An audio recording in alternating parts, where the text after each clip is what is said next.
Good morning, everybody. Welcome to the AM Report, perhaps news, the network of now. It is Wednesday, February 3rd, and this morning we're talking about Marjorie Taylor Greene. We're going to talk about updates on this COVID-19 stimulus package because apparently Democrats are not waiting for Republicans to get on board. They're moving full speed ahead and with good reason.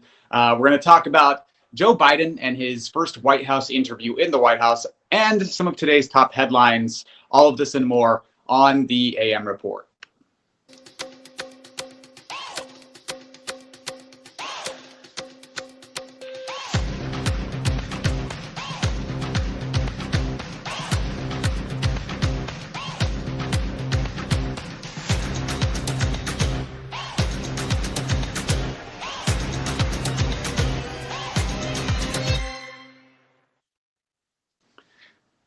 Good morning, everybody. I'm Alex Marjorie. Thank you for joining the program. If you're joining on the HAPS app, website, or platform, click the award button. Let us know you're enjoying it. Or if you're watching on Facebook, Reddit, YouTube, Twitter, Periscope, wherever you may be watching, leave a comment. We'll bat around with each other live on air. We already have a lot of people joining this morning, so I just want to say hello. Good morning. Hello, Shabani. Good to see you. Hello, everybody. I love seeing names and faces from across the country and across the world, really. So it's good to see you all this morning. Leave us a comment during the broadcast. Let us know what you're thinking about these headlines and what's going on in the world today. Reddit user says, sup. It's good to see you.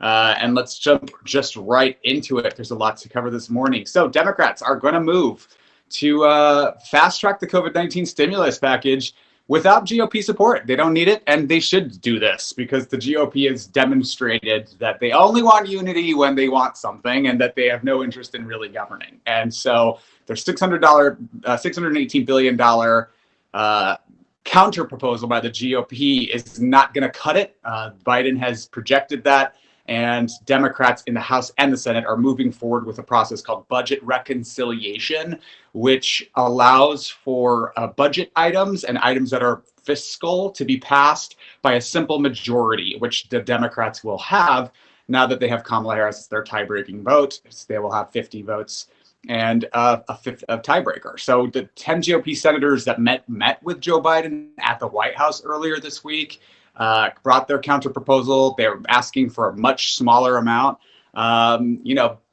It's becoming very clear that their proposal is just not going to cut it, and that doesn't mean we're not interested in unity.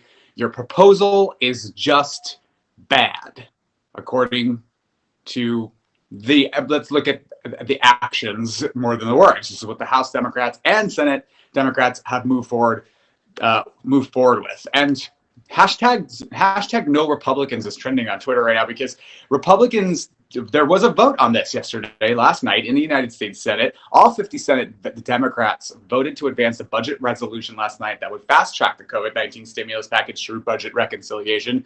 And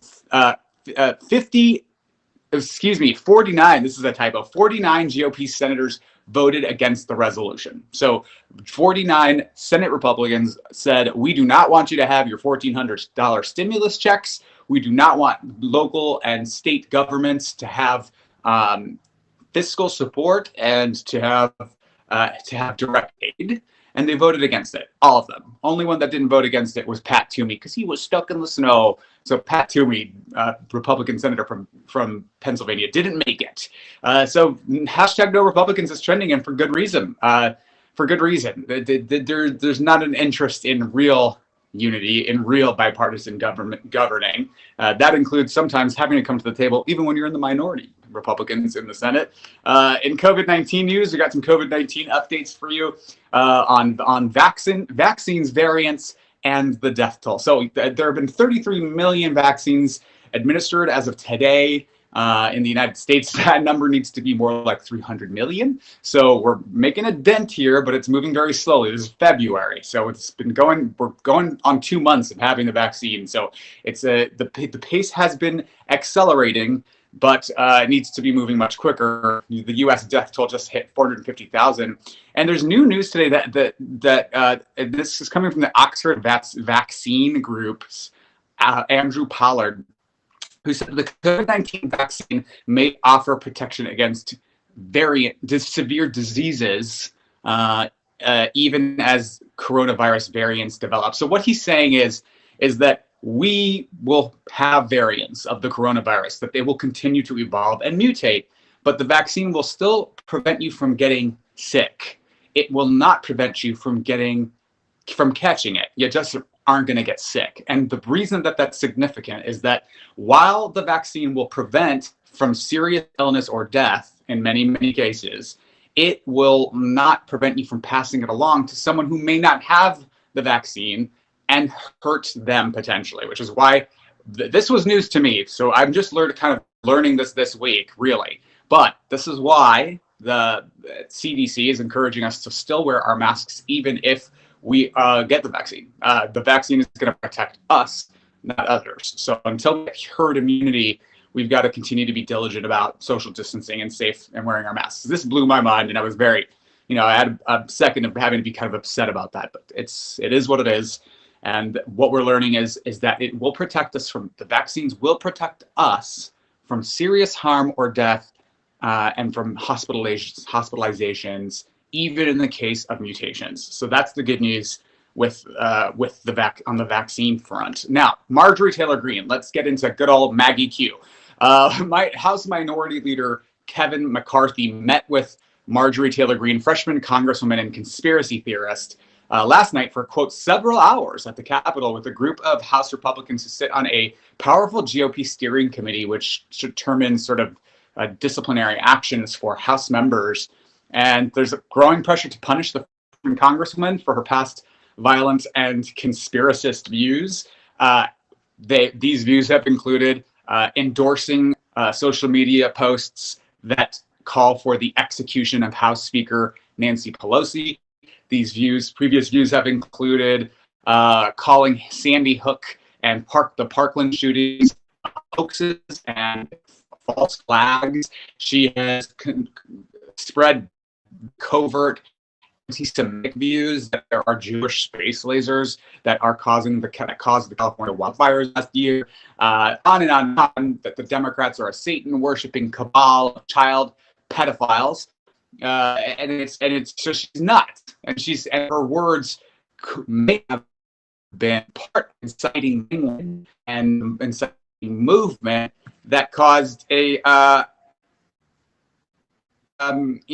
insurrection at the Capitol. So all in all, very, very troubling stuff.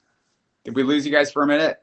Are we back? So yeah, so this language that she used, Marjorie Taylor Greene, it's conspiracist and it's crazy, and it may have led to the insurrection at the Capitol. So it's very problematic. And so the House GOP steering committee met with her last night. No resolution was achieved last night, according to sources. So House Republicans are deliberating whether to punish her for her extreme comments before winning her seat, and then showing up on the House floor wearing masks that say Trump won or Stop the Steal. Or censored, like she's such a victim for not being able to share her fake, false lies with the American public on the floor of the United States House of Representatives. I love it when they aren't allowed to lie and they say, "You're violating my First Amendment rights."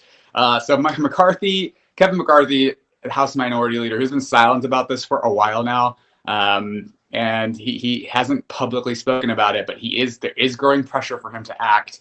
And this GOP steering committee can potentially remove her from her committee assignments. Now, she's on a couple of committee assignments. A couple of the options here are: do we just remove her from her education committee assignment and not the other ones?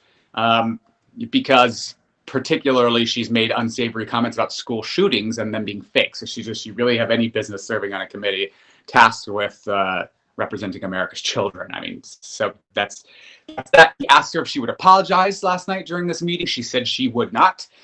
He discussed lots of other options, including forcing her off of those committees. It's not clear that Democrats would be okay with just forcing her off of one committee. They want her to be stripped of all her committee assignments. And according to sources, McCarthy offered her a lot of options and she turned them all down. So now it's up to the steering committee to decide, and if they are not prepared to act, then House Democrats are. So House Democrats will move to pass a resolution mandating this and codifying it in law if the Republican caucus doesn't move to discipline their own member. And finally, in a little bit of Joe Biden news, this is Joe Biden yesterday talking about his swath of executive orders that he signed in his first couple of weeks of office. Here's Joe Biden talking about that. I just want to play that for you now. I want to make it clear, there's a lot of talk, with good reason, about the number of executive orders that I have signed. I'm not making new law. I'm eliminating bad policy. What I'm doing is taking on the issues that 99% of them, that the last president of the United States issued executive orders I thought were very counterproductive to our security, counterproductive to who we are as a country.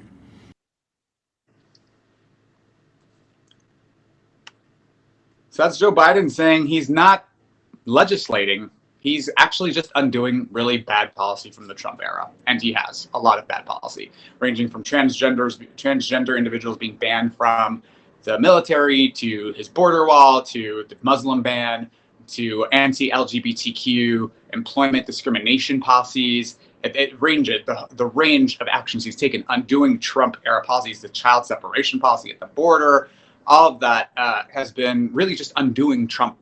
And he's really undone the majority of Trump's era of his legacy with the stroke of a pen, a couple weeks. And that's the problem, Donald Trump, of legislating by executive order for 4 years and not codifying your policy proposals and your